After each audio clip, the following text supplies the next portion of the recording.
નમસ્કાર વિદ્યાર્થી મિત્રો, હું અનિલ ચૌધરી આપ સર્વેનું ધ્યેય જીપીએસસીમાં સ્વાગત કરું છું. અહીંયા આપણે ચર્ચા કરવાની છે. ગુજરાત સરકાર દ્વારા એક પોલિસી રજૂ કરવામાં આવે છે, ઔદ્યોગિક પોલિસી 2020. ઓકે, અહીં તમે ટાઇટલ જોઈ રહ્યા છો, ઇન્ડસ્ટ્રીયલ પોલિસી 2020. છેલ્લે એક પોલિસી સરકાર દ્વારા વર્ષ 2015ની અંદર રજૂ કરવામાં આવી હતી. છેલ્લે 2015માં એક પોલિસી રજૂ કરવામાં આવી હતી. આ પોલિસીની મુદત 31 ડિસેમ્બર 2019ના રોજ પૂર્ણ થઈ છે. ત્યારબાદ સરકાર દ્વારા નવી પોલિસી બનાવવાનું કાર્ય ચાલી રહ્યું હતું. એવા સમયગાળાની અંદર કોરોના અને મહામારીને કારણે થોડું લેટ થયું. એના કારણે આ જે પોલિસી છે એને 1 વર્ષ એક્સટેન્ડ કરવામાં આવી. આ પોલિસીને 2015ની જે પોલિસી હતી કે જેનો સમયગાળો 31 ડિસેમ્બર 2019ના રોજ પૂર્ણ થયો છે, આ સમયગાળાને 1 વર્ષ એક્સટેન્ડ કરવામાં આવ્યો. ઓકે, આ સમયગાળાને શું કર્યું? 1 વર્ષ આપણે એક્સટેન્ડ કર્યો. રાઈટ, 1 વર્ષ એક્સટેન્ડ કર્યો એનો મતલબ કે હવે 2015ની જે પોલિસી છે એ 31 ડિસેમ્બર અને 2020 સુધી લાગુ રહેશે અને ત્યારબાદ આ પોલિસી જે 2020 છે એ ઇમ્પ્લિમેન્ટ થશે. ઓકે, તો ચર્ચા કરીએ આપણે આની અંદર કેવા નવા સુધારા કર્યા છે અને એની અંદર આપણા માટે પરીક્ષા લક્ષી ક્વેશ્ચન કેવા બની શકે એને આપણે ડિટેલમાં જોઈશું. અને આ પોલિસીમાંથી એક પ્રશ્ન તો જીપીએસસીમાં હોવો જ જોઈએ, કારણ કે આ આપણા માટે મહત્ત્વની છે. ને લગભગ ગુજરાતમાં પ્રથમ જ એવો વિડીયો છે કે જે ઔદ્યોગિક નીતિ ગુજરાત સરકારની જે નવી રિલીઝ થઈ છે એ બાબતમાં આપણે ડિસ્કશન કરીએ. ઓકે, વધુ સમય ના બગાડતા આપણે શરૂઆત કરીએ. એમાં સૌ પ્રથમ તો એક પ્રશ્ન થાય કે આ નીતિ જે છે એનો ગોલ શું છે? ઓકે, તો એનો ઉદ્દેશ્ય શું છે? તો પહેલી વાત છે કે એનો ઉદ્દેશ્ય એક તો છે આત્મનિર્ભર ગુજરાત. આત્મનિર્ભર ગુજરાત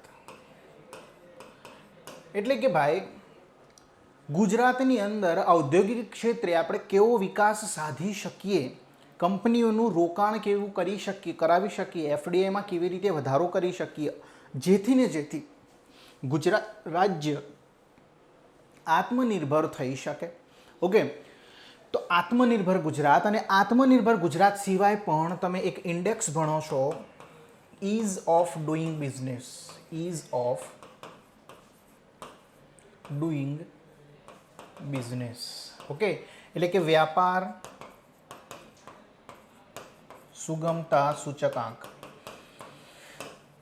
આનો મતલબ થાય કે કોઈ રાજ્ય કે કોઈ દેશ એ બિઝનેસ એન્ટરપ્રિન્યોર્સ જે પણ છે એને કયા કયા પ્રકારની ફેસિલિટી પ્રોવાઈડ કરી રહ્યું છે. એને એક ઔદ્યોગિક પાર્ક હોય કે એક ઇન્ડસ્ટ્રી હોય નાખવા માટે એને કેટલી પરમિશન લેવી પડે છે, અને એ પરમિશન થ્રુ એને જે ઇન્ડસ્ટ્રીનું સ્થાપવાનો રસ્તો છે એ કેટલો સરળ છે, એના પોઈન્ટ ઓફ વ્યૂથી આંતરરાષ્ટ્રીય સ્તરે આ એક સૂચકાંક છે, આ ઇન્ડેક્સ છે. આ ઇન્ડેક્સમાં રેન્ક આપવામાં આવતો હોય છે. તો ગુજરાતની જે આ ઇન્ડસ્ટ્રીયલ પોલિસી છે એનો એક ઉદ્દેશ આ પણ રહેલો છે કે વ્યાપાર સુગમતા સૂચકાંકમાં આપણા ગુજરાત રાજ્યનું સ્ટેટસ એ ઉપર લઈ જવું, રેન્કમાં આગળ વધવું, ક્રમમાં આગળ વધવું. ઓકે, તો આપણે ઇનડેપ્થ ચર્ચા કરીએ. પહેલાં જૂની જે પોલિસી હતી 2015ની પોલિસીની અંદર સરકાર દ્વારા જે પણ ઉદ્દેશ્ય રાખવામાં આવેલા હતા એમાંનું કેટલુંક આકલન, કેટલુંક મૂલ્યાંકન, કેટલુંક એસેસમેન્ટ આપણે જોવાનું છે કે એની અંદરથી આપણે શું એચીવ કર્યું. ઓકે, તો કેટલીક આંકડાકીય માહિતી આગળ હું તમારી સમક્ષ મૂકવાનો છું. અને બીજું ખાસ આપણે ભણી રહ્યા છે પોલિસી. હું એક ઓથેન્ટિકેટ સોર્સ પરથી તમને માહિતી આપી રહ્યો છું. માહિતી તમને ગમે કે ના ગમે પણ આપણે એક્સેપ્ટ કરવાની જ છે, કારણ કે સરકાર દ્વારા અપાયેલી છે અને આપણે એક્સેપ્ટ કરવાની છે. કારણ કે આપણે બહુ પ્રેક્ટિકલી અને પોલિટિકલી ના વિચારતા આપણે આપણા એક્ઝામ લક્ષી પોઈન્ટ ઓફ વ્યૂથી વિચારીશું દરેક માહિતીને, દરેક સંદર્ભમાં. પછી બેરોજગારીનો હોય, પ્રોડક્શનનો હોય કે જીડીપીનો હોય, આપણે ફક્ત ને ફક્ત આપણું ફોકસ એ એક્ઝામ લક્ષી કન્ટેન્ટ પર હોવું જોઈએ. બીજા કોઈ પણ પોલિટિકલ એમાં આંકડા પર જવાનું નથી. ઓકે, આ તમને મેં ફર્સ્ટ કીધું. તમારી સમક્ષ એક શબ્દ મૂક્યો છે industrial entrepreneur memorandum. Industrial entrepreneur મેમોરેન્ડમનો મતલબ થાય, ઇન્ડસ્ટ્રીયલ એટલે ઔદ્યોગિક, સાહસિક મેમોરેન્ડમ એટલે કે એવા સાહસિકો જે રોકાણ કરી રહ્યા છે ગુજરાત રાજ્યની અંદર રોકાણ માટેના એક એવા એગ્રીમેન્ટ થયા છે જેને જનરલી આપણે મેમોરેન્ડમ ઓફ અન્ડરસ્ટેન્ડિંગમાં તમે કહેતા હોવ છો, બરાબર. તો રોકાણ જે છે, રોકાણ માટેના, ઔદ્યોગિક રોકાણ માટેના જે મેમોરેન્ડમ થયા છે એમાં ગુજરાત પ્રથમ ક્રમે છે. આવું આ પોલિસીમાં લખ્યું છે. 2015ની પોલિસીનું આપણે મૂલ્યાંકન કરીશું, ત્યારબાદ 2020ની પોલિસીમાં શું સુધારા કર્યા છે એનું ડિટેલમાં ચર્ચા કરીશું. ઓકે, તો ગુજરાત એ પ્રથમ ક્રમે છે. શેમાં? ઇન્ડસ્ટ્રીયલ એન્ટરપ્રિન્યોર મેમોરેન્ડમની બાબતમાં. દેશના જેટલા પણ IEM ઇન્ડસ્ટ્રીયલ એન્ટરપ્રિન્યોર મેમોરેન્ડમ થયા છે એના કુલ 51% જેટલા તો ખાલી ગુજરાતમાં થયા છે. આપણે યાદ રાખીશું, રાઈટ. પછી તમને વાત કરું તો વૃદ્ધિ કેટલી થઈ છે આગળના વર્ષના સંદર્ભમાં. આ વર્ષ એટલે કે વર્ષ 2019-20ની હું વાત કરી રહ્યો છું, બરાબર. નાણાકીય વર્ષ 2019-20માં IEM ઇન્ડસ્ટ્રીયલ એન્ટરપ્રિન્યોર મેમોરેન્ડમમાં વૃદ્ધિ કેટલી થઈ છે? તો આ આંકડો જે છે, ગુજરાતની અંદર 333% જેટલી વૃદ્ધિ થઈ છે, 87% જેટલી વૃદ્ધિ ઓડિશામાં થઈ છે, 34% જેટલી વૃદ્ધિ મહારાષ્ટ્રમાં થઈ છે. અમુક રાજ્યોમાં વૃદ્ધિ જઈ છે કેવી? તો કે ભાઈ માઇનસમાં. અમુક રાજ્યોમાં વૃદ્ધિ માઇનસમાં ગઈ છે, જેમ કે આંધ્રપ્રદેશ છે, તેલંગાણા છે, ઇવન કર્ણાટક છે. તો આ બધા રાજ્યોની અંદર માઇનસમાં વૃદ્ધિ જઈ છે. એનો મતલબ કે રોકાણ કરવા માટેના જે એગ્રીમેન્ટ છે, એન્ટરપ્રિન્યોર દ્વારા ઔદ્યોગિક રોકાણ કરવા માટેના જે એગ્રીમેન્ટ છે, બરાબર, એનું જે રોકાણ કરવા માટેના એગ્રીમેન્ટમાં ઘટાડો થયો છે, રોકાણની સીમામાં અહીંયા આગળ ઘટાડો થયો છે. અને આ જે રાજ્યો છે એ રાજ્યોમાં માઇનસમાં વૃદ્ધિ થઈ છે, એટલે કે ત્યાં આગળ રોકાણના જે એગ્રીમેન્ટ છે વધ્યા નથી, ઘટ્યા છે. આઈડિયા આવ્યો? જ્યારે ગુજરાતની જો હું વાત કરું તો એમાં 333%નો વધારો થયો છે એવું આ પોલિસીની સમીક્ષા કરતાં આપણને જોવા મળે છે, રાઈટ. ચાલો આગળ જોઈએ. બીજો એક વસ્તુની આપણે ચર્ચા કરીએ તો રોકાણના સંદર્ભમાં આપણે એની ચર્ચા કરીએ તો આ જે પોલિસી છે એમાં રોકાણના સંદર્ભમાં એવું કહેવામાં આવ્યું છે કે ભાઈ વર્ષ 2019માં આંકડો જે છે સંભવિત છે, એટલે આપણે એ પ્રમાણે ધ્યાન રહીશું. ભારતમાં રોકાણ કેટલું વધ્યું અને ગુજરાતમાં કેટલું વધ્યું? તો ભારતમાં રોકાણ કેટલું વધ્યું છે? 48% જેટલું, જ્યારે ગુજરાતની અંદર આગળના વર્ષ કરતાં 333% જેટલો વધારો જોવા મળ્યો છે રોકાણમાં, રાઈટ.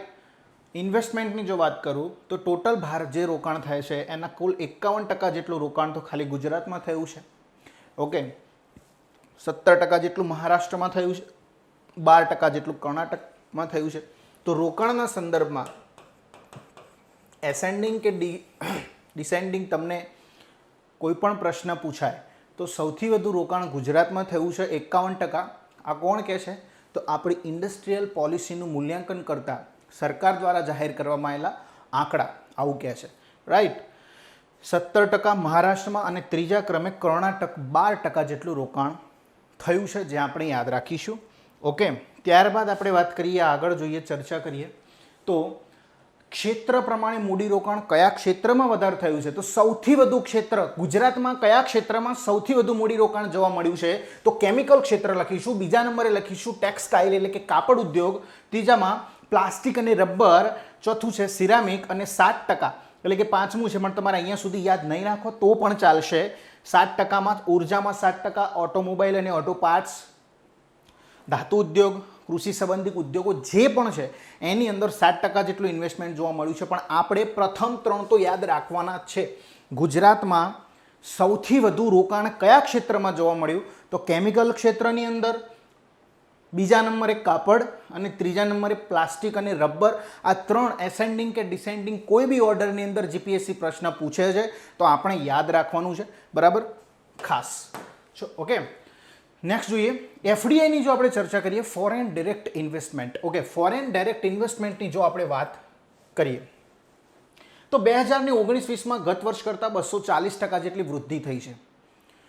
એફડીઆઈ એટલે તમને ખબર હશે જનરલી ફોરેન ડાયરેક્ટ ઇન્વેસ્ટમેન્ટ, જે ઇન્વેસ્ટમેન્ટ થઈ રહ્યા હોય છે, જે રોકાણ થઈ રહ્યા હોય છે.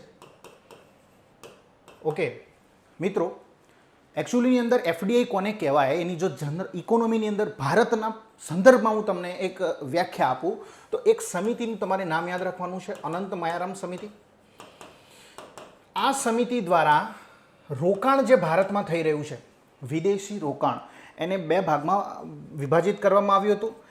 એક છે એફપીઆઈ અને બીજું છે એફડીઆઈ. એટલે કે એફપીઆઈ જે છે એ સ્ટોક માર્કેટ દ્વારા ઇન્વેસ્ટમેન્ટ થશે કોઈ પણ કંપનીમાં. એફડીઆઈ છે એ પ્રત્યક્ષ રોકાણ થશે. જો કોઈ કંપનીની કેપિટલ જે છે એ કેપિટલ કરતાં 10% કરતાં ઓછું રોકાણ એ કંપનીમાં જો કરવામાં આવે છે સ્ટોક માર્કેટ દ્વારા શેર ખરીદીને, તો એ ઇન્વેસ્ટમેન્ટને ફોરેન પોર્ટફોલિયો ઇન્વેસ્ટમેન્ટ આપણે કહીશું. અને એફડીઆઈ જે છે એટલે કે એ જે તે કંપની છે એ કંપનીના કેપિટલના 10% કરતાં વધુ જો ઇન્વેસ્ટમેન્ટ એ કંપનીમાં કરવામાં આવે છે તો એને આપણે ફોરેન ડાયરેક્ટ ઇન્વેસ્ટમેન્ટ, પ્રત્યક્ષ વિદેશી રોકાણ કહીશું.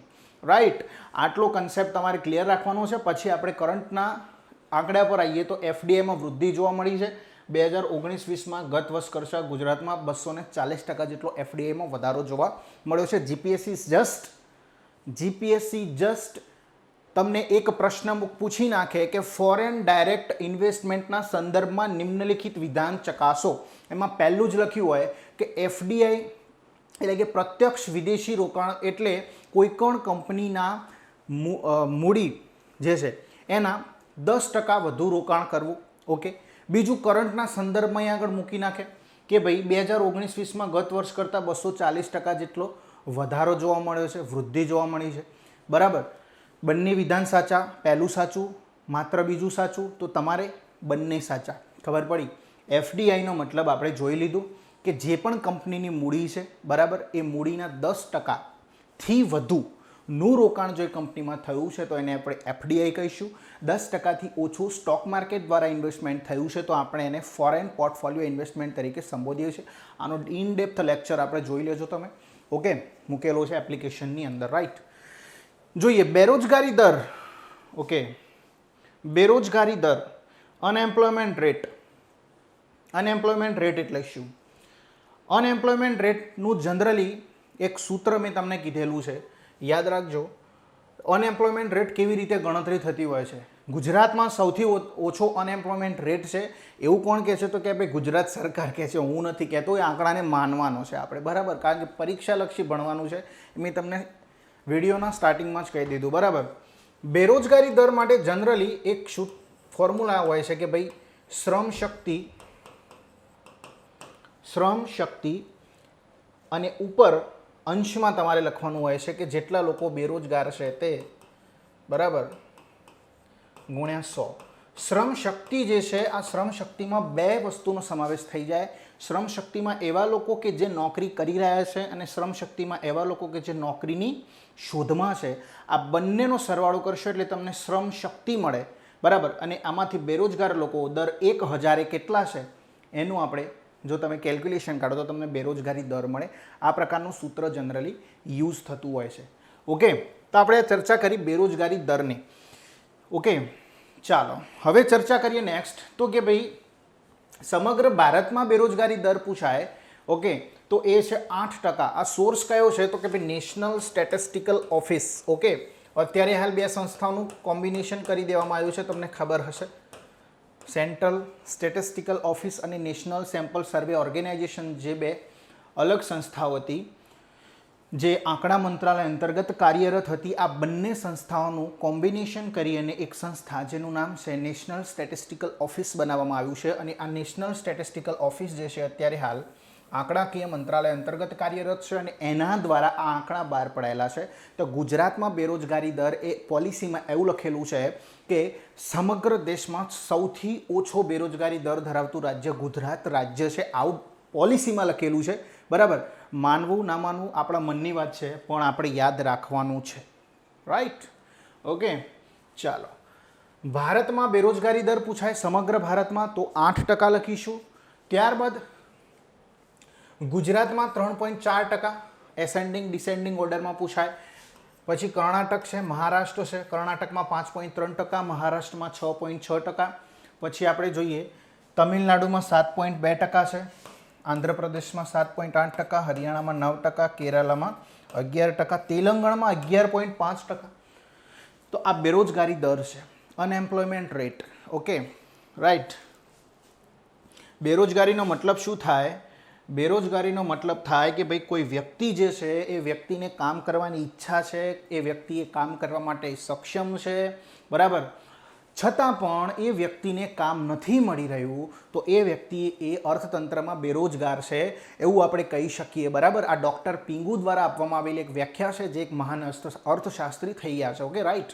ઓકે, ચર્ચા કરીએ નેક્સ્ટ આપણે. તો ગુજરાત અને એમએસએમઈના સંદર્ભમાં કેટલીક ચર્ચા આપણે કરીએ. ગુજરાતની અંદર વર્ષ 2014-15થી વર્ષ 2019-20 નાણાકીય વર્ષની વાત છે, તો એમએસએમઈમાં 60% જેટલો વધારો જોવા મળ્યો છે. Micro, small and medium enterprise, okay, સૂક્ષ્મ, લઘુ અને મધ્યમ ઉદ્યોગોની જો આપણે વાત કરી રહ્યા છે. ઓકે, ગુજરાતમાં એમએસએમઈ કેટલા? તો 35 લાખ એકમો કાર્યરત છે, જે રજિસ્ટર્ડ છે. ઓકે, અને ગુજરાતમાં રોજગારીનો સૌથી મોટો સ્ત્રોત હોય તો એ એમએસએમઈ ક્ષેત્ર છે. Okay, micro, small and medium enterprise. એક વસ્તુનો કન્સેપ્ટ મેં વારંવાર ક્લિયર કરાવું છું અને આજે પણ ક્લિયર કરાવીશ તમને, કે બે વસ્તુ તમારે ખાસ યાદ રાખવાનું છે. ભારત હોય કે ગુજરાત હોય, બંનેના સંદર્ભમાં, ભારત હોય કે ગુજરાત હોય, બંનેના સંદર્ભમાં, ઓકે, શું યાદ રાખવાનું છે? તો આવક અને રોજગારી. આવક અને રોજગારી. ગુજરાતમાં પણ આવક અને રોજગારી. યાદ રાખો, આપણા 3 ક્ષેત્ર છે: પ્રાથમિક ક્ષેત્ર, દ્વિતીય ક્ષેત્ર અને તૃતીય ક્ષેત્ર. આવક એટલે કે રાષ્ટ્રીય આવક, નેશનલ ઇન્કમ. ઓકે, ગુજરાતની આવકની વાત છે, અહીંયા રાષ્ટ્રીય આવકની વાત છે, ભારતની નેશનલ ઇન્કમની વાત છે. હવે તમને પ્રશ્ન પૂછાય કે ભારતમાં સૌથી વધુ આવક ધરાવતું ક્ષેત્ર તો કયું આવશે? સેવા ક્ષેત્ર. જીડીપીમાં સૌથી વધુ ફાળો કોનો આવશે? સેવા ક્ષેત્રનો. બીજા અર્થમાં આપણે કહીએ તો ટર્શરી ક્ષેત્ર, તૃતીય ક્ષેત્ર, રાઈટ. અને સૌથી વધુ રોજગારી આપતું ક્ષેત્ર હોય તો એ આપણે લખીશું પ્રાથમિક ક્ષેત્ર. ઓકે, સૌથી વધુ રોજગારી પ્રાથમિક ક્ષેત્ર એટલે કે કૃષિ ક્ષેત્ર પણ આપણે જેને કહીએ છીએ. સૌથી વધુ લોકો ભારતના એ કૃષિ અથવા તો પ્રત્યક્ષ રીતે પ્રત્યક્ષ રીતે પ્રાથમિક ક્ષેત્ર સાથે જોડાયેલા છે. ઓકે, 50% કરતાં પણ વધુ પબ્લિક આપણી રોજગારી ક્યાંથી મેળવે છે? પ્રાથમિક ક્ષેત્રમાંથી મેળવે છે. અને ગુજરાતના સંદર્ભમાં જો તમને વાત કરું તો આવક જે છે અહીંયા આગળ તૃતીય ક્ષેત્ર છે, તો ગુજરાતમાં જે આવક છે એ સૌથી વધુ દ્વિતીય ક્ષેત્રમાંથી થાય છે, જે આપણે યાદ રાખીશું. આ કન્ફ્યુઝન તમારે દૂર કરવાનું છે. ઓકે, કારણ કે જીપીએસસી હવે આવા જ પ્રશ્નો મૂકે છે. ઓકે, દ્વિતીય ક્ષેત્રને આપણે તમે બીજા અર્થમાં ઔદ્યોગિક ક્ષેત્ર પણ કહીશું. ઓકે, અને એમએસએમઈ એ ઔદ્યોગિક ક્ષેત્રનો એક ભાગ છે, સૂક્ષ્મ, લઘુ અને મધ્યમ ઉદ્યોગો, બરાબર. ઓકે, અને રોજગારી તો ગુજરાતમાં પણ સૌથી વધુ પ્રાથમિક ક્ષેત્રમાંથી જ ઉદ્ભવે છે. ઓકે, તો એક આ કન્ફ્યુઝન તમારા મગજમાંથી દૂર કરી નાખજો. ઓકે, જોઈએ આપણે નેક્સ્ટ. તો આપણે આ ચર્ચા કરી એમએસએમઈના સંદર્ભમાં. હવે આપણે ચર્ચા કરીએ તો કે ભાઈ ગુજરાત અને તેનો ફાળો કેટલો રહેલો છે ભારતના જીડીપીમાં હોય કે પછી ઉત્પાદનમાં હોય. તો ભારતનું જે કુલ ઉત્પાદન થઈ રહ્યું છે, ઔદ્યોગિક ઉત્પાદન, એમાં ગુજરાતનો 17% ફાળો રહી રહ્યો છે. અને ગુજરાતના ઔદ્યોગિક ક્ષેત્રમાં સૌથી વધુ ઉત્પાદન કરતું રાજ્ય એ ગુજરાત છે. આવું આપણી ઇન્ડસ્ટ્રીયલ પોલિસીને મૂલ્યાંકનમાં લખેલું છે. ઓકે, અને તમને જો પ્રશ્ન એવો પૂછાય એક્ઝેક્ટ આંકડો, એટલે કે ઇકોનોમિક સર્વેની જો હું વાત કરું, આપણો ગુજરાતનો જે ઇકોનોમિક સર્વે છે એના મુજબ ગુજરાતનું ઔદ્યોગિક ઉત્પાદન એ 16.8%, એટલે એપ્રોક્સ 17% જેટલું છે. ભારતના ટોટલ ઔદ્યોગિક ઉત્પાદનમાં ગુજરાતનો ફાળો 17% જેટલો છે, એપ્રોક્સ. ઓકે, ઇકોનોમિક સર્વે પ્રમાણે 16.8% જેટલો છે. વિધાનમાં હવે આ બધા વિધાનમાં તમને જોવા મળશે. ઓકે, પછી આપણે વાત કરીએ તો સ્ટાર્ટઅપ રેન્કિંગ જે છે એમાં ગુજરાતનું પ્રદર્શન બેસ્ટ પરફોર્મર તરીકે રહેલું છે. બેસ્ટ પરફોર્મર તરીકે રહેલું છે. પછી લોજિસ્ટિક પરફોર્મન્સ રેન્કિંગ જે આવે છે એમાં 2019માં ગુજરાત એ પ્રથમ ક્રમે રહેલું છે. 2019-20માં ગત વર્ષ કરતાં ચાલુ ભાવે 13%નો વધારો જીડીપીમાં જોવા મળ્યો છે. પછી આપણે વાત કરીએ છેલ્લા 5 વર્ષોમાં સબસિડીની ચૂકવણી જે છે, ઔદ્યોગિક સબસિડી જે છે અપાય છે સરકાર દ્વારા, એની ચૂકવણીમાં 3 ગણો વધારો જોવા મળ્યો છે. કેટલો વધારો જોવા મળ્યો છે ભાઈ? ત્રણ ગણો વધારો જોવા મળ્યો છે, જે આપણે યાદ રાખીશું. હવે આપણે જોવાના છે નવી ઔદ્યોગિક નીતિ. અત્યાર ઘડી આપણે શું જોયું? તો અત્યાર ઘડી આપણે જોયું 2015ની જે ઔદ્યોગિક નીતિ હતી એની અંદર શું શું આપણે એચિવમેન્ટ કર્યું છે, બરાબર. સરકાર દ્વારા કેટલો ફાળો કયા ક્ષેત્રની અંદર ભારત સરકારના, એમાં આપણે ચર્ચા કરી. હવે આપણે નવી ઔદ્યોગિક નીતિ છે એમાં વિભિન્ન ક્ષેત્રોમાં ડિવાઈડ કરવામાં આવેલી છે. આ નીતિની અંદર જો હું વાત કરું તો પહેલું સેક્ટર છે થ્રસ્ટ સેક્ટર, એટલે કે એવું સેક્ટર કે જેને બેક ફોર્સની જરૂર હોય, બેક સપોર્ટની જરૂર હોય અને એ સેક્ટરનો પછી વિકાસ થાય. ઓકે, તો નીતિ આયોગના દિશાનિર્દેશ પ્રમાણે આ જે સેક્ટર છે એને બે ભાગમાં વહેંચવામાં આવેલું છે. પહેલું સેક્ટર છે કોર સેક્ટર અને બીજું સેક્ટર છે સનરાઈઝ સેક્ટર. કોર સેક્ટરનો મતલબ અહીંયા આગળ એવો નીકળવામાં આવ્યો છે, એકચ્યુઅલીની અંદર તમે ઇકોનોમીમાં જો ભણી રહ્યા છો તો કોર ઇન્ડસ્ટ્રીઝ શબ્દ સાંભળ્યો છે. કોર ઇન્ડસ્ટ્રીઝ એટલે કે મૂળભૂત અથવા તો અવસંરચનાત્મક ઉદ્યોગો જે છે એને આ શબ્દ સાથે કોઈ લેવા દેવા નહીં હાલ પૂરતું, યાદ રાખજો. જે 8 ઇન્ડસ્ટ્રીને ભારત સરકારે કોર ઇન્ડસ્ટ્રીઝ તરીકે તારવેલા છે, આપણને બધાને ખબર છે. બીજા ઉદ્યોગો એ 8 કોર ઇન્ડસ્ટ્રી પર ડિપેન્ડન્ટ છે, આવું બધું તમે ભણ્યા હશો. પણ આ શબ્દને એ કોર ઇન્ડસ્ટ્રી સાથે કોઈ લેવા દેવા નથી. કોર સેક્ટરનો સરકાર દ્વારા અહીં આગળ ડેફિનેશન એવી આપવામાં આવી છે, બરાબર, કે ભાઈ કોર સેક્ટર એટલે એવા ઉદ્યોગોનો કોર સેક્ટરમાં આપણે સમાવેશ કરીશું કે જે ગુજરાતમાં ઓલરેડી એનું ઇન્ફ્રાસ્ટ્રક્ચર મજબૂત છે, બરાબર, એનું ઇન્ફ્રાસ્ટ્રક્ચર ડેવલપ થઈ ચૂક્યું છે, બરાબર, એનું માળખું પહેલેથી જ તૈયાર છે ગુજરાતમાં. એવા ઉદ્યોગોને આપણે થ્રસ્ટ સેક્ટર અંતર્ગત કોર સેક્ટરમાં મૂકીશું. અવસંરચનાત્મક ક્ષેત્ર આપણે ગુજરાતીમાં આને કહીશું. ઓકે, અને બીજું છે સનરાઈઝ સેક્ટર, એટલે કે ઉભરતા ક્ષેત્ર, એટલે કે એવા ક્ષેત્ર કે જેમાં હજુ ટેકનોલોજીની જરૂર છે, ટેકનોલોજીનો વિકાસ હજુ કરવો પડશે. હજુ આ ક્ષેત્ર કેવા છે? ઉભરી રહ્યા છે. હજુ એનું ઇન્ફ્રાસ્ટ્રક્ચર હજુ કેવું છે? પ્રોગ્રેસમાં છે. હજુ એટલું બધું ઇન્ફ્રાસ્ટ્રક્ચર એનું ડેવલપ થયું નથી, ઓન ધ વે આપણે કહી શકીએ. તો એવા જે ક્ષેત્ર છે એને આપણે થ્રસ્ટ સેક્ટર અંતર્ગત સનરાઈઝ સેક્ટરમાં મૂક્યા છે. ઓકે, એટલે એવા ઉભરતા ક્ષેત્ર જેમાં તકનીકી પ્રગતિ હજુ સંભાવના છે, હજુ પ્રોગ્રેસ છે અને એમાં બેક સપોર્ટની જરૂર છે. તો એવા ક્ષેત્રને આપણે સનરાઈઝ સેક્ટરમાં મૂકેલા છે. તો આપણે પહેલું જ આ જે નીતિ છે એમાં શું જોયું? થ્રસ્ટ સેક્ટરને કેટલા ભાગમાં ડિવાઈડ કરવામાં આવેલો છે? 2. ઓકે, કયા કયા? કોર સેક્ટર અને સનરાઈઝ સેક્ટર. કોર સેક્ટર એટલે કયા સેક્ટર? તો કે ભાઈ એવા સેક્ટર કે જે ગુજરાતમાં ઓલરેડી મજબૂત સંરચનાત્મક માળખું બનાવીને બેઠા છે. દાખલા તરીકે petrol pump, okay, electrical machinery, આ બધું શું છે? આ બધી ઇન્ડસ્ટ્રીઓ પહેલેથી જ ગુજરાતમાં એની ઇન્ડસ્ટ્રીઓ મજબૂત માળખું બનાવીને બેઠી છે. પણ જો હું તમને વાત કરું રિન્યુએબલ એનર્જી અથવા તો ગ્રીન એનર્જી, તો એના માટેની ઇન્ડસ્ટ્રીઓ હજુ ઓછી છે, હજુ એ પ્રોગ્રેસિવમાં છે.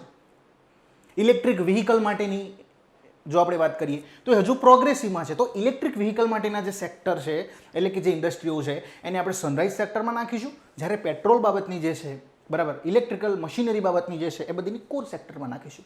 ઓકે, તો આપણે ચર્ચા કરી થ્રસ્ટ સેક્ટર.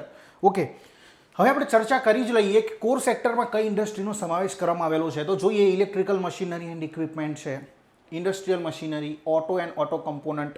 ઓટો ઇન્ડસ્ટ્રી બહુ ડેવલપ્ડ છે, ઓટો ઇન્ડસ્ટ્રી બહુ ડેવલપ ઇન્ડસ્ટ્રી છે ગુજરાતમાં. તમે જોઈ શકો છો ઓટો હબ સાણંદ આખું બન્યું છે. મારુતિ સુઝુકી હોન્ડા બહુચરાજી જિલ્લામાં છે.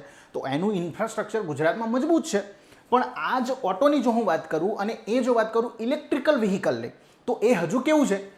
હજુ વિકાસના માળખામાં આવ્યું નથી, હજુ તો ડેવલપ ચાલુ છે, ડેવલપિંગ સેક્ટર છે. તો એનો સમાવેશ આપણે સનરાઈઝ સેક્ટરમાં કરીશું. ઓકે, પછી છે ટેકનિકલ ટેક્સટાઇલ. ટેકનિકલ ટેક્સટાઇલ એટલે સામાન્ય કાપડ નહીં, આ કાપડ પહેર્યું છે એ સામાન્ય કાપડ છે, પણ તમને હું બુલેટ પ્રૂફ જેકેટ આપું તો એ ટેકનિકલ ટેક્સટાઇલમાં ગણાશે, રાઈટ. પછી છે એગ્રો અને ફૂડ પ્રોસેસિંગ, પછી છે ફાર્મા અને medical devices, gems and jewellery, chemicals. આ બધા સેક્ટરે ગુજરાતમાં એનું મજબૂત માળખું બનાવીને બેઠા છે, એટલે એને આપણે કોર સેક્ટરમાં નાખીશું. ઓકે, કુલ કોર સેક્ટરમાં કેટલી ઇન્ડસ્ટ્રીનો સમાવેશ કરવામાં આવે છે? મોસ્ટ ઇમ્પોર્ટન્ટ પ્રશ્ન. કેટલી? 9 ઇન્ડસ્ટ્રી. કેટલી? 9. ઓકે, 1 2 3 4 5 6 7 8 ને 9 ઇન્ડસ્ટ્રી જે કોર સેક્ટરમાં સમાવેશ કરવામાં આવેલો છે. અને જો વાત કરું તમને સનરાઈઝ ઇન્ડસ્ટ્રી, એમાં આવશે industrial manufacturing, electric vehicle and part, waste management project, green energy, એટલે સોલાર એનર્જી છે, વાઇન્ડ એનર્જી છે, એ બધી ઇકો ફ્રેન્ડલી મટીરિયલ, એટલે કે તમે કોઈ એવું મટીરિયલ બનાવો છો કે જે પર્યાવરણ સાથે ઇકો ફ્રેન્ડલી છે, પ્રદૂષણને ઘટાડી શકે છે, તો એવા પ્રોજેક્ટનો સમાવેશ સનરાઇઝ સેક્ટરમાં થશે. 100% એક્સપોર્ટ ઓરિએન્ટેડ મટીરિયલ, એટલે કે તમે એવું મટીરિયલ બનાવો છો કે જેનો માત્ર ને માત્ર એક્સપોર્ટ કરવાનો છે. ભારતમાં એની એટલી બધી જરૂર નથી, પણ વિદેશમાં એની જરૂર વધારે પડે છે, બરાબર. તો એક્સપોર્ટ ઓરિએન્ટેડ મટીરિયલ જો તમે ઉત્પન્ન કરો છો તો એને પણ સનરાઇઝ સેક્ટરમાં મૂકવામાં આવશે. અને બીજો પ્રશ્ન કે સનરાઇઝ સેક્ટરની અંદર કેટલા ઉદ્યોગોનો સમાવેશ કરવામાં આવ્યો છે, તો 6. કેટલા? 6. ઓકે, ચાલો જોઈએ, ચર્ચા કરીએ. નેક્સ્ટ હવે છે કેપિટલ સબસિડીની આપણે વાત કરીએ. કેપિટલ સબસિડી મોટા ઉદ્યોગો સ્થાપવા માટે જે મૂડીપાત્ર રોકાણ છે, મૂડીપાત્ર રોકાણ છે, બરાબર, ફાઇનાન્શિયલ કેપિટલ ઇન્વેસ્ટમેન્ટ જેને આપણે કહીએ છીએ, તો એ મૂડીપાત્ર રોકાણના 12% જેટલી રકમ તમને સબસિડી તરીકે પ્રાપ્ત થશે. પછી જો વાત કરું એમાં પણ 3 કેટેગરી પાડવામાં આવેલી છે અને 2 ભાગમાં એ સેક્ટરને વહેંચવામાં આવેલા છે. થ્રસ્ટ સેક્ટર આપણે ઓલરેડી જોઈ લીધું છે, એમાં પણ 2 સેક્ટર ભાગ પાડેલા છે, કોર સેક્ટર અને સનરાઇઝ સેક્ટર આપણે ઓલરેડી ચર્ચા કરી. એ સિવાયના કેટલાક જનરલ સેક્ટરમાં ઉદ્યોગોને મૂકેલા છે, બરાબર, અને 3 કેટેગરીમાં પાર્ટ પાડેલા છે. તો પ્રથમ કેટેગરી અંતર્ગત જનરલ સેક્ટરના જે ઉદ્યોગો છે એને મૂડીપાત્ર રોકાણના જેટલું કેપિટલ ઇન્વેસ્ટમેન્ટ અંદર થયું છે એ ઇન્વેસ્ટમેન્ટના 10% જેટલી સબસિડી જનરલ સેક્ટર કેટેગરી 1માં આવતા ઉદ્યોગોને મળશે. એ જ રીતે થ્રસ્ટ સેક્ટરમાં જે ઉદ્યોગો આવે છે બંને, પછી કોર પણ આવી ગયા અને સનરાઇઝ પણ આવી ગયા, તો એમને 12%, 2% વધુ આના કરતાં શું મળશે? સબસિડી મળશે. એ જ રીતે કેટેગરી 2માં જે ઉદ્યોગો આવેલા છે, ઓકે, તો એમને મૂડીપાત્ર રોકાણના 8% અને થ્રસ્ટ ઉદ્યોગોને 10%. અને ત્રીજી કેટેગરીમાં જે છે એમને મૂડીપાત્ર એટલે કે કેપિટલ ઇન્વેસ્ટમેન્ટના 4% અને થ્રસ્ટ સેક્ટરમાં હોય તો 6%. આ પ્રકારના 3 કેટેગરીમાં વહેંચવામાં આવેલા છે જનરલ સેક્ટર અને થ્રસ્ટ સેક્ટરના ઉદ્યોગો. ઓકે, તો આ પ્રકારે સબસિડી મળશે તમને. અને બીજી જો તમને વાત કરું ખાસ, તો ઇલેક્ટ્રિક ડ્યુટી જે છે, નવા જે પણ ઉદ્યોગો સ્થપાય છે એમને 5 વર્ષ માટે ઇલેક્ટ્રિસિટી ડ્યુટીમાંથી મુક્તિ અપાય છે. 5 વર્ષ માટે. કેટલા વર્ષ માટે આ પ્રશ્ન પૂછાય? કેટલા વર્ષમાં છે? 5 વર્ષ માટે ઇલેક્ટ્રિસિટી ડ્યુટીમાંથી મુક્તિ અપાઈ છે. મોટા ઉદ્યોગોને કેટલી? 12% સબસિડી તમારા ઇન્વેસ્ટમેન્ટની. ત્યારબાદ આપણે વાત કરીએ તો કેટલી કેટેગરીમાં વહેંચવામાં આવ્યા છે સબસિડી માટે? 3 કેટેગરીમાં. જનરલ સેક્ટરમાં પ્રથમ કેટેગરીમાં આવતા હોય તો 10%, બીજી કેટેગરીમાં જે જનરલ સેક્ટરના ઉદ્યોગો છે એને 8%, ત્રીજી કેટેગરીમાં આવતા હોય તો 4%. એ જ રીતે થ્રસ્ટ સેક્ટરમાં પહેલી કેટેગરીમાં આવતા ઉદ્યોગોને 12%, બીજી કેટેગરીમાં આવતા 10%, ત્રીજી કેટેગરીમાં આવતા હોય તો 6%. આ પ્રકારની સબસિડી મળવાપાત્ર છે કેપિટલ સબસિડી. ચાલો જોઈએ નેક્સ્ટ.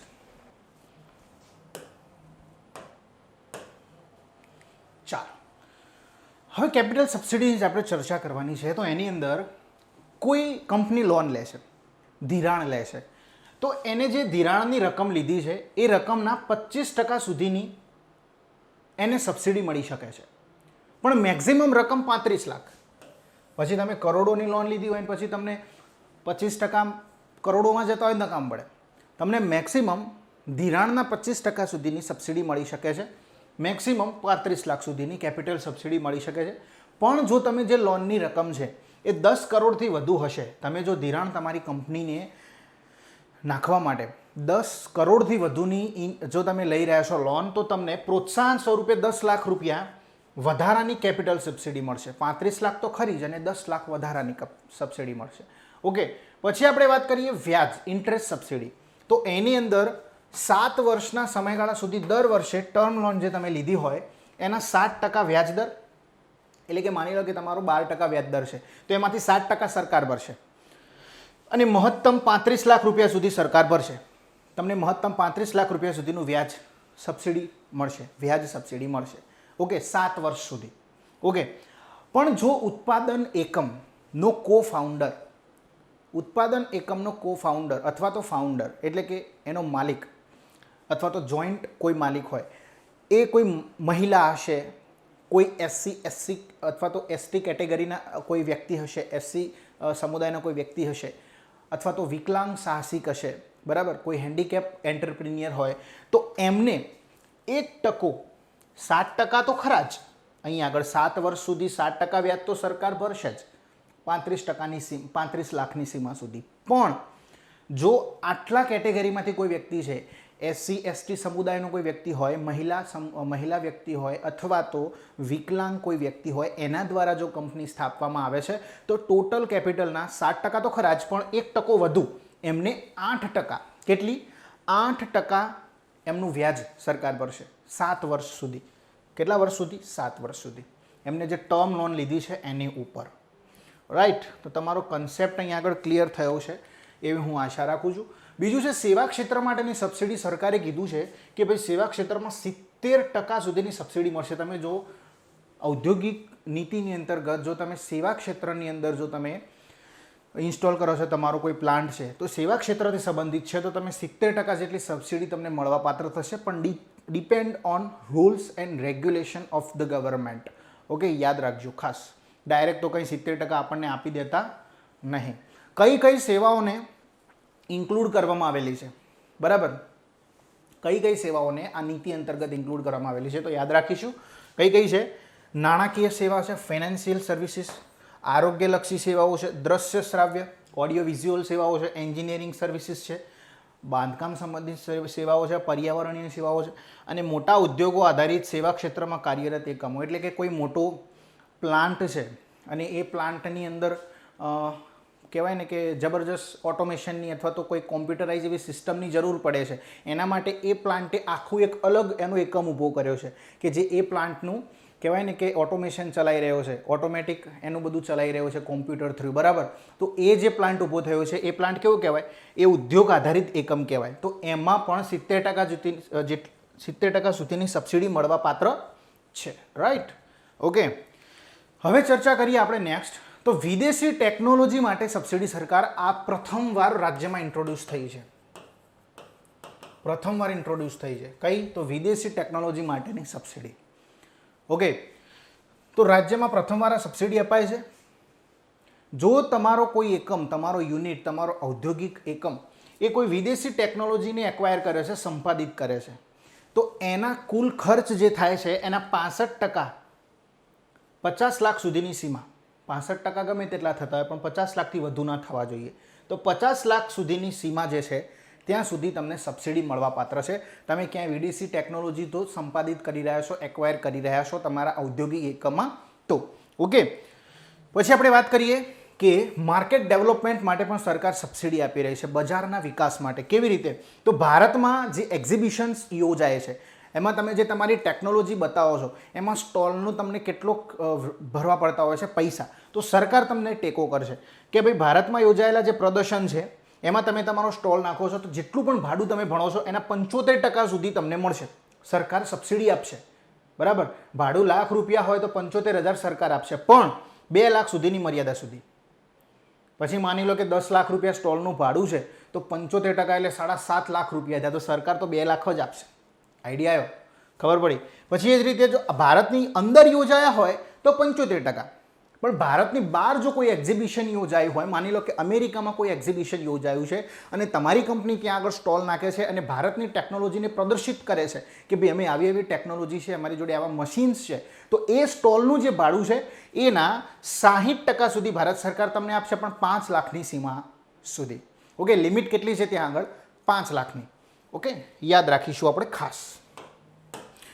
નેક્સ્ટ જોઈએ આપણે. તો નેક્સ્ટ છે સૌર ઉર્જા માટેની સબસિડીની આપણે વાત કરીએ.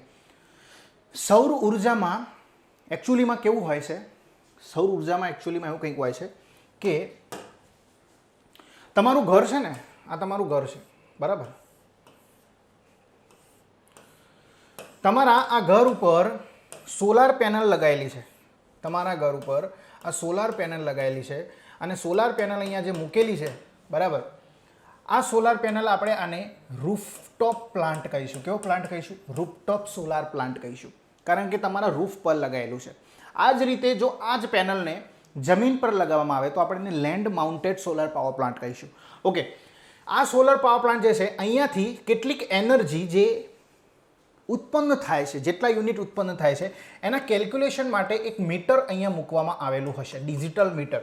તો સોલાર માટેનું આ કેલ્ક્યુલેશન કરવા માટે જે મીટર તમારા ઘર ઉપર મૂકવા, તમારા ઘરનું મીટર અલગ હશે, તમારા ઘરમાં જે જીબી વાળા મીટર મૂકે છે ને એ અલગ મીટર, એ જનરલ મીટર તમારું ઇલેક્ટ્રિસિટીનું કેલ્ક્યુલેશન કરે, કેટલા યુનિટ બળ્યા, તમે કેટલું એસી વાપર્યું, કેટલા પંખા વાપર્યા, એના માટેનું.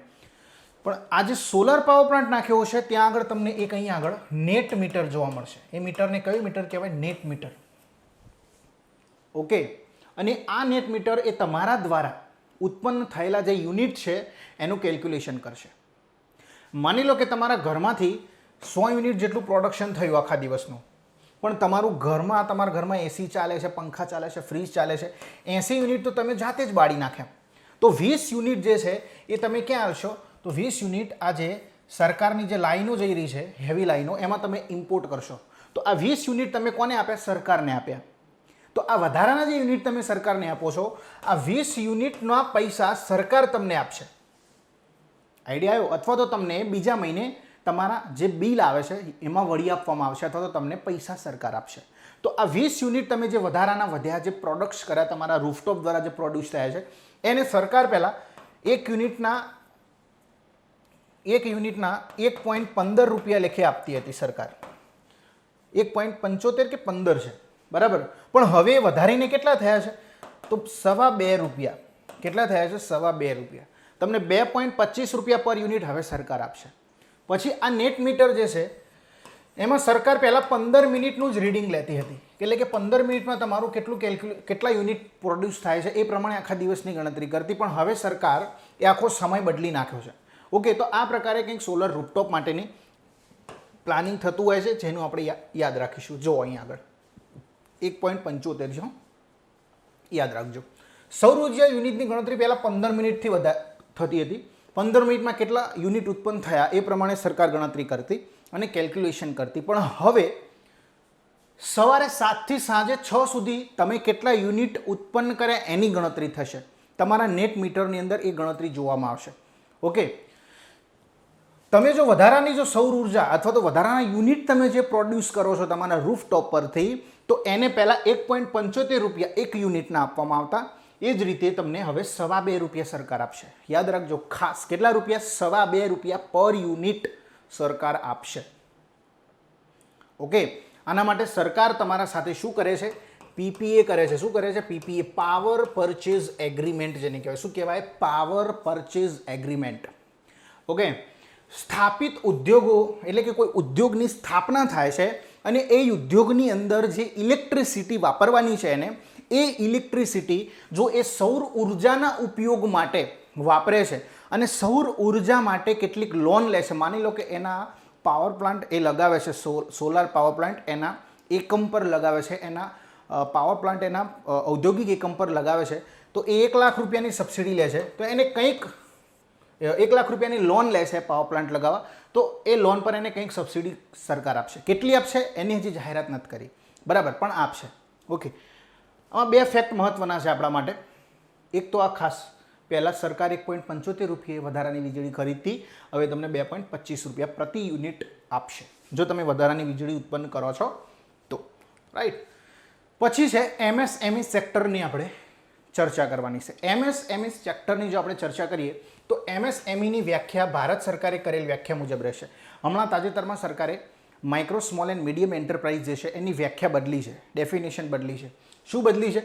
તો પહેલાં તો આપણે ચર્ચા કરીએ તો પહેલાં જે ડેફિનેશન હતી એમાં મેન્યુફેક્ચરિંગ અને સેવા ક્ષેત્ર બંને માટે અલગ અલગ વ્યાખ્યાઓ હતી. એટલે કે તમે આટલા કરોડનું ઇન્વેસ્ટમેન્ટ કર્યું છે, મેન્યુફેક્ચરિંગ ઇન્ડસ્ટ્રી કહેવાશે, તમે સેવામાં આટલું ઇન્વેસ્ટમેન્ટ કર્યું છે તો સર્વિસ ઇન્ડસ્ટ્રી. તો એ બંનેનો ભેદ એ નવી વ્યાખ્યામાં દૂર કરવામાં આવેલો છે. ઓકે, નવી વ્યાખ્યામાં મેન્યુફેક્ચરિંગ અને સેવા ક્ષેત્ર બંને માટેના માપદંડ એક જ રાખવામાં આવેલા છે. ઓકે, તો રોકાણ સીમા અને ટર્નઓવર સીમા આ બંનેના પોઈન્ટ ઓફ વ્યૂથી તમને સૂક્ષ્મ, લઘુ અને મધ્યમ ઉદ્યોગોનું વર્ગીકરણ, અને આ જે કોઠો છે આમાંથી એક પ્રશ્ન તો જીપીએસસીમાં હશે અને હશે, લખી રાખજો. એક પ્રશ્ન તો હશે જ, બરાબર, કારણ કે આમાંથી પ્રશ્ન જીપીએસસી લે જ છે, બરાબર. સૂક્ષ્મ ઉદ્યોગ કોને કહેવાશે? તો એવા ઉદ્યોગો જેની રોકાણ સીમા 1 કરોડથી ઓછી હોય, એટલે કે ઇન્વેસ્ટમેન્ટ જે થયું છે એ 1 કરોડ કરતાં ઓછું હોય. ઓકે, 99,09,999 રૂપિયા સુધીનું જો ઇન્વેસ્ટમેન્ટ થાય તો એ માઇક્રો ઇન્ડસ્ટ્રી કહેવાશે. ટર્નઓવરને પોઈન્ટ ઓફ વ્યૂથી જો વાત કરીએ તો જો કોઈ કંપની 5 કરોડથી ઓછું ટર્નઓવર કરી રહી છે, 4,99,9,999 રૂપિયાનું જો કોઈ ઇન્ડસ્ટ્રી ટર્નઓવર કરી રહી છે, એનું વાર્ષિક ટર્નઓવર 5 કરોડથી ઓછું છે, તો એ પણ સૂક્ષ્મ એટલે કે માઇક્રો ઇન્ડસ્ટ્રીમાં એની ગણતરી થશે. તો બે વસ્તુ આપણે જોઈ, રોકાણ 1 કરોડથી ઓછું હોય અથવા શબ્દ બોલું છું 5 કરોડથી ઓછું એનું ટર્નઓવર હોય તો એ ઇન્ડસ્ટ્રીઓને કેવી કહેવાશે? સૂક્ષ્મ ઇન્ડસ્ટ્રીઓ. એ જ રીતે લઘુ ઇન્ડસ્ટ્રી કોને કહેવાશે? Small industry. તો રોકાણ 1 કરોડથી 10 કરોડના વચ્ચે હોય, એટલે કે 10 કરોડથી ઓછું હોય, બરાબર. 1 કરોડથી 10 કરોડના વચ્ચેનું રોકાણ હોય તો એવી ઇન્ડસ્ટ્રીઓને આપણે કહીશું લઘુ ઇન્ડસ્ટ્રી. અને આપણે વાત કરીએ ટર્નઓવરની તો 5 કરોડથી 50 કરોડ સુધીનું અથવા તો 50 કરોડથી ઓછું કહી શકાય. શબ્દ એક જ છે. 5 કરોડ સુધી તો શું હોય? 5 કરોડ સુધી તો કોને? તો સૂક્ષ્મ ઇન્ડસ્ટ્રી કહેવાય. પણ 5 કરોડથી 50 કરોડ સુધી લઘુ ઇન્ડસ્ટ્રી કહેવાશે, રાઈટ. મધ્યમ ઇન્ડસ્ટ્રી કોને કહેવાશે? Medium industry. ઓકે, તો 50 કરોડથી ઓછું એટલે કે 10 કરોડથી 50 કરોડ સુધીનું જો ઇન્વેસ્ટમેન્ટ થશે એ કંપનીમાં તો એ મધ્યમ ઇન્ડસ્ટ્રી. એ રીતે ટર્નઓવર પ્રમાણે જો આપણે વાત કરીએ ટર્નઓવર પ્રમાણે તો 50 કરોડથી 250 કરોડ સુધીનું જો ઇન્વેસ્ટમેન્ટ હશે તો એને આપણે કહીશું મધ્યમ ઉદ્યોગ. અને 250 કરોડથી વધુ હોય તો પછી એ મોટા ઉદ્યોગ, બૃહદ ઉદ્યોગમાં સમાવેશ થશે. તો આપણે આ ચર્ચા કરી. આ ખોટો ખાસ યાદ રાખજો. ઓકે, શું જોયું? 1 કરોડથી ઓછું રોકાણની વાત છે, ઇન્વેસ્ટમેન્ટ તો સૂક્ષ્મ. 1 કરોડથી ઓછું સૂક્ષ્મ. 1 થી 10 કરોડ, 1 કરોડ સુધી તો સૂક્ષ્મ આવશે. 1 થી 10 કરોડનું ઇન્વેસ્ટમેન્ટ હોય તો લઘુ. 10 થી 50 કરોડનું ઇન્વેસ્ટમેન્ટ હોય તો મધ્યમ. એ જ રીતે ટર્નઓવરમાં 5 કરોડ સુધીનું હોય તો સૂક્ષ્મ, 5 થી 50 કરોડ સુધીનું ટર્નઓવર હોય તો લઘુ, અને 50 થી 250 કરોડ સુધીનું ટર્નઓવર હોય તો મધ્યમ ઉદ્યોગોમાં ગણતરી થશે. પછી મેન્યુફેક્ચરિંગ હોય કે સેવા હોય, બરાબર. બંને માટેનો ક્રાઇટેરિયા એક જ રાખવામાં આવેલો છે. ભારત સરકાર દ્વારા થોડા ચેન્જીસ કરવામાં આવે છે જે આપણે ધ્યાન રાખીશું. હવે સરકાર દ્વારા ભાડા પેટે જે સરકારી જમીન આપવામાં આવે છે એમાં વધારો કરવામાં આવ્યો છે. એમાં હવે જે વર્ષ જે લીઝ માટે સરકાર જમીન આપતી હતી એ વધારીને હવે 50 વર્ષ કરવામાં આવે છે. કેટલા કર્યા છે ભાઈ? 50 વર્ષ સરકાર તમને ભાડા પેટે જમીન આપશે. એમાં પણ જે બજાર કિંમત છે એના 100% તમને લીઝ રેન્ટ પણ સરકાર આપશે, ભાડું આપશે, બરાબર. સપોર્ટ કરશે ઇન શોર્ટ તમને. પછી વાત કરીએ કે જે એકમ છે, માની લો કે સરકાર જોડેથી તમે લીઝ પર જમીન લીધી, તમે સરકાર જોડે કેટલાક કરાર કર્યા કે ભાઈ 50 વર્ષ સુધી સરકાર જોડે તમે કરાર કર્યો કે અહીંયા આગળ મારે ઔદ્યોગિક એકમ નાખવાનો છે, તો ખરેખર તમે ભાડાથી જમીન લીધી છે. હવે એ જમીન ઉપર તમે લોન ના લઈ શકો, પણ આ ઔદ્યોગિક નીતિમાં એક સુધારો કર્યો છે કે તમે એ જે જમીન ભાડા પેટે લીધી છે એને મોર્ગેજ કરી અને એના પર એ જમીન પર તમે લોન પણ લઈ શકશો. ઓકે, સરકારે મંજૂરી આપી છે કે બેંકમાંથી લોન લેવા માટે જમીન મોર્ગેજ રાખવાની મંજૂરી, ભલે ભાડેથી લીધી હોય. આઈડિયા આવ્યો? ખબર પડી? લીઝનો સમયગાળો પણ તમે લંબાવી શકશો, પણ as per rules and regulation of the government. Okay, ચાલો.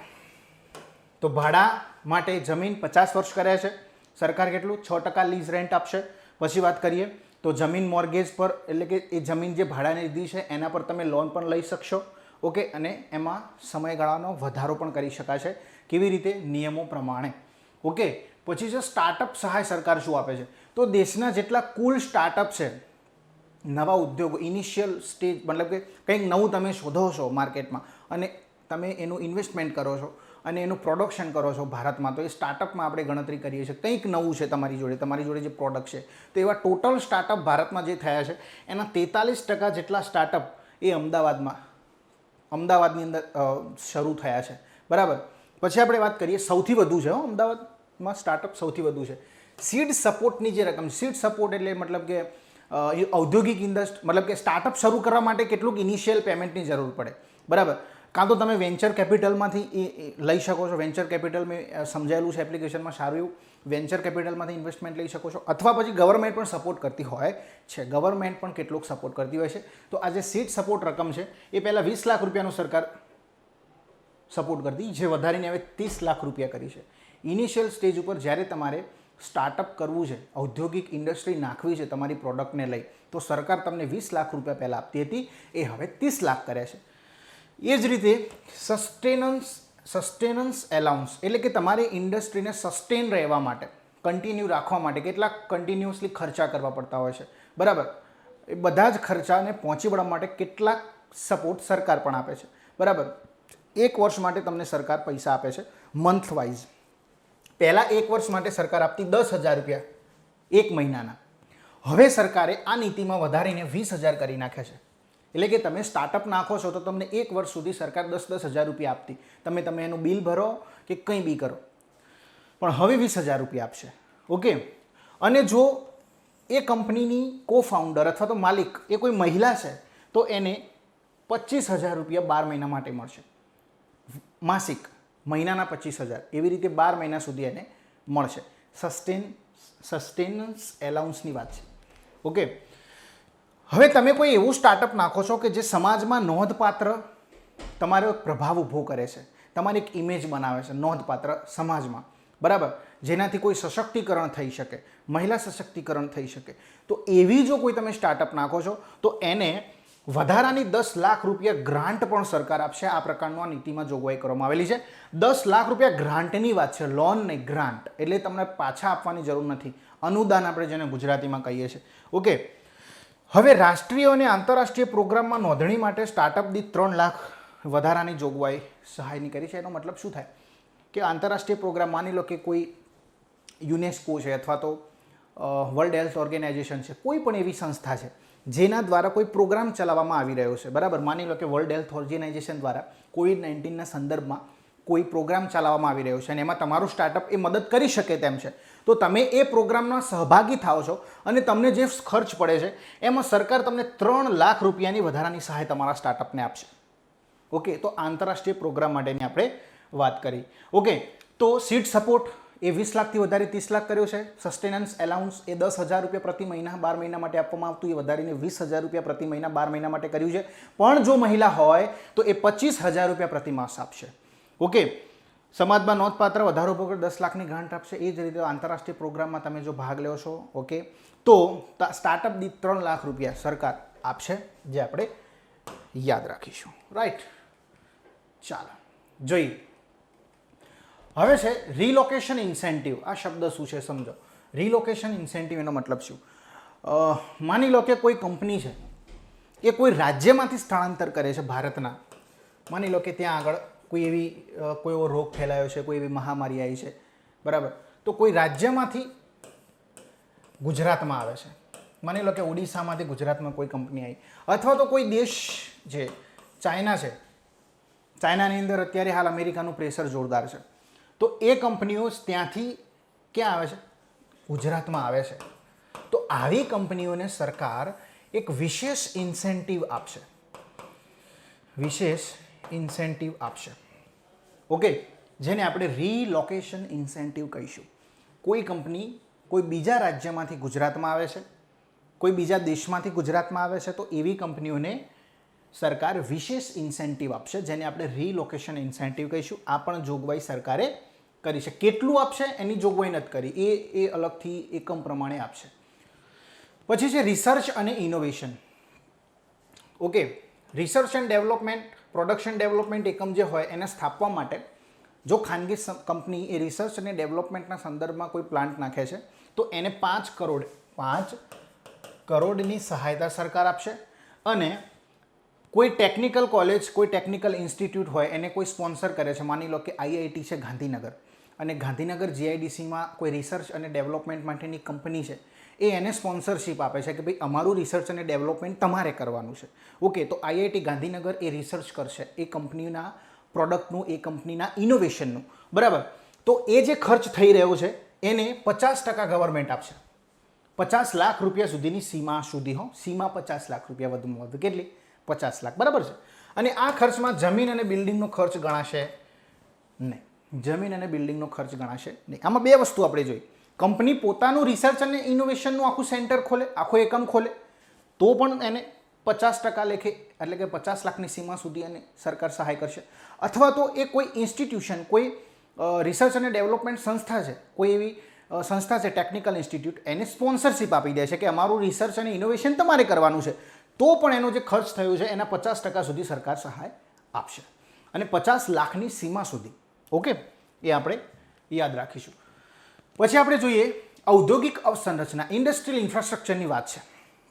એની અંદર આપણે વાત કરવાની છે તો કે ભાઈ ઔદ્યોગિક પાર્ક સ્થાપવા માટે સરકાર જે રોકાણ તમે કરી રહ્યા છો એના 25% અને 30 કરોડની મહત્તમ સીમા સુધીની સહાય કરી રહી છે. ઔદ્યોગિક પાર્ક માટે કેટલા? રોકાણના 25%. પછી એ જ રીતે જો તમે કોઈ વનબંધુ તાલુકાઓમાં, સરકારે જે વનબંધુ તાલુકાઓ જાહેર કરેલા છે, બરાબર, આદિવાસી વન વિસ્તારો છે, એની અંદર જો તમે ઇન્વેસ્ટમેન્ટ કરો છો તો એમાં ઔદ્યોગિક પાર્કની સ્થાપના કરો છો તો તમને 50%, આમાં 25% છે. તમે બીજે ક્યાંય ઇન્વેસ્ટમેન્ટ કરીને ઔદ્યોગિક પાર્ક બનાવો છો તો તમને સરકાર તમારા રોકાણના 25% જેટલી સહાય આપશે, જ્યારે વનબંધુ તાલુકાઓમાં 50% જેટલી સહાય આપશે.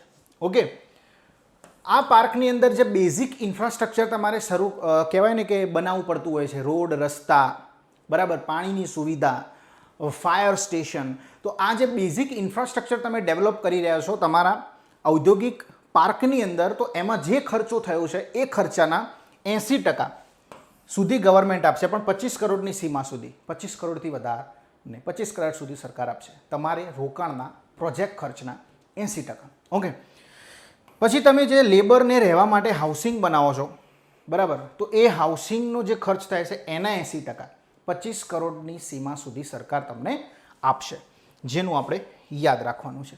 ઓકે, તો ઔદ્યોગિક પાર્કમાં તમે ઇન્વેસ્ટમેન્ટ કરો છો તો 25%, પણ એ ઇન્વેસ્ટમેન્ટ ઔદ્યોગિક પાર્ક તમે વનબંધુ જિલ્લામાં બનાવો છો તો 50%. સીમા કેટલી? 30 કરોડની, એથી વધારે નહીં મળે. એ જ રીતે તમે બેઝિક ઇન્ફ્રાસ્ટ્રક્ચર બનાવો છો તો 80%. શ્રમિકોના હાઉસિંગ માટેની તમે કોઈ કોમ્પ્લેક્સ બનાવો છો તો 80%. તો આ આપણે વાત કરી સરકારની સહાય માટેની ઇન્ડસ્ટ્રીયલ ઇન્ફ્રાસ્ટ્રક્ચર માટે. જીપીસીબી પ્રમાણિત ઝીરો લિક્વિડ ડિસ્ચાર્જ, કોઈ પણ કંપની પ્રોડક્શન કરી રહી છે, પછી કેમિકલ કંપની હોય માની લો, અને પ્રોડક્શન કરી રહી છે, તો એમાંથી કેટલુંક લિક્વિડ ડિસ્ચાર્જ થતું હોય છે, બહાર આવતું હોય છે. એ લિક્વિડમાંથી ઓછામાં ઓછું 50% વેસ્ટ રિકવરીની પદ્ધતિ, એટલે કે એ કંપની કોઈ એવી પદ્ધતિ અપનાવે છે કે એનો જે વેસ્ટ નીકળે છે, એનું જે લિક્વિડ ડિસ્ચાર્જ થઈ રહ્યું છે, એમાં 50% જેટલું એ વેસ્ટને ઉપયોગ કરી નાખે છે, એ વેસ્ટની રિકવરી કરી નાખે છે. તો એવી પદ્ધતિને અનુસરે એવા જે એકમો છે, બરાબર, એવી કંપનીઓ છે, એમને 50% કેપિટલ સબસિડી, એમની જે મૂડી છે એના 50% જેટલી સબસિડી આપવામાં આવશે, પણ મહત્તમ 75 લાખ સુધી. કેટલી? 75 લાખ સુધી. ઓકે, રાઈટ, ખબર પડી? ચાલો, એવી કંપનીઓ કે જે એમનું જે લિક્વિડ ડિસ્ચાર્જ થઈ રહ્યું છે, બરાબર, એમનો જે વેસ્ટ નીકળી રહ્યો છે, એ વેસ્ટમાંથી 50% જેટલો વેસ્ટ એ રિકવર કરી નાખે છે, એનો રીયુઝ કરી નાખે છે, બરાબર. તો એવી કંપનીઓને એમના કેપિટલના 50% સુધીની સબસિડી સરકાર આપશે. ઓકે, 75 લાખની સીમા સુધી. પછી છે 9મું, કૌશલ્ય અને તાલીમ. કૌશલ્ય અને તાલીમનો મતલબ થાય કે કૌશલ્ય વૃદ્ધિ માટે વ્યક્તિ દીઠ, કૌશલ્ય વૃદ્ધિ એટલે સ્કિલનું તમારી અંતર્ગત પ્રેક્ટિકલ સ્કિલ આપવી તમને, બરાબર. તો એની અંદર વ્યક્તિ દીઠ એક તાલીમાર્થીને સરકાર 15,000 રૂપિયા ઇન્વેસ્ટમેન્ટ કરી રહી છે. કેટલી કરી રહી છે? 15,000 રૂપિયા. સરકાર દ્વારા ઘણા બધા પ્રોગ્રામ ચલાવવામાં આવી રહ્યા છે સ્કિલ બાબતે, બરાબર. પ્રધાનમંત્રી કૌશલ્યવર્ધન યોજના, આ બધી યોજનાઓની અંદર શું કરવામાં આવે છે તો કે ભાઈ જે લાભાર્થીઓ છે એમને સ્કિલ પ્રોવાઈડ કરવામાં આવે છે, પ્રેક્ટિકલ નોલેજ આપવામાં આવે છે અલગ અલગ ફિલ્ડમાં, બરાબર. તો અહીં આગળ પણ સેમ આ નીતિમાં એવું જ કીધું છે કે સરકાર એ વ્યક્તિ દીઠ એક તાલીમાર્થીના 15,000 રૂપિયા સુધીનું પ્રોત્સાહન આપશે, બરાબર. પછી આપણે વાત કરીએ, આ ચર્ચા કરી નાખી, બરાબર. ઓકે, હવે 10મું છે IFP, ઇન્વેસ્ટમેન્ટ ફેસિલિટેશન પોર્ટલ. આ એક પોર્ટલ છે. આ પોર્ટલ ઉપર શું થશે તો આ એક સિંગલ વિન્ડો ક્લિયરન્સ સિસ્ટમ છે. સિંગલ વિન્ડો ક્લિયરન્સ સિસ્ટમ મતલબ કે કોઈ પણ વ્યક્તિને ગુજરાતમાં ઇન્ડસ્ટ્રી સ્થાપવી છે તો એને અત્યાર સુધી 26 જેટલી મંજૂરીઓ લેવી પડતી. એટલે કે એને અલગ અલગ ડિપાર્ટમેન્ટ, અલગ અલગ મંત્રાલયમાં જઈ અને એને મંજૂરીઓ લેવી પડતી. પણ આ પોર્ટલ દ્વારા એને એટલી બધી મંજૂરીઓ લેવાની જરૂર નથી. આ એક જ પોર્ટલ પર એક જ અરજી કરવાની છે અને આ અરજી કરશે એટલે તરત જ એને બધા જ ક્લિયરન્સ આ પોર્ટલ પરથી જ મળી જશે. એટલે માટે તો આ ઇન્વેસ્ટમેન્ટ ફેસિલિટેશન પોર્ટલની સરકારે અહીં આગળ ચર્ચા કરી છે, જેમાં સિંગલ વિન્ડો ક્લિયરન્સની સુવિધા ઉપલબ્ધ કરાઈ છે. ઓકે, તો આ હતી આપણી ગુજરાત ઇન્ડસ્ટ્રીયલ પોલિસી 2020, જે આવતા વર્ષથી લાગુ થશે. અત્યારે હાલ 2000ની પોલિસી, જે 2015ની પોલિસી છે, એ એક્સટેન્ડ કરેલી છે, જે આ વર્ષના એન્ડિંગમાં એટલે કે 31 ડિસેમ્બર 2020 સુધી ચાલશે અને 2021થી પછી લાગુ થશે ઇન્ડસ્ટ્રીયલ પોલિસી 2020. બરાબર, મળીશું નેક્સ્ટ આ જ રીતે એક નવા ટોપિક સાથે. Thank you. જય હિન્દ, જય ભારત.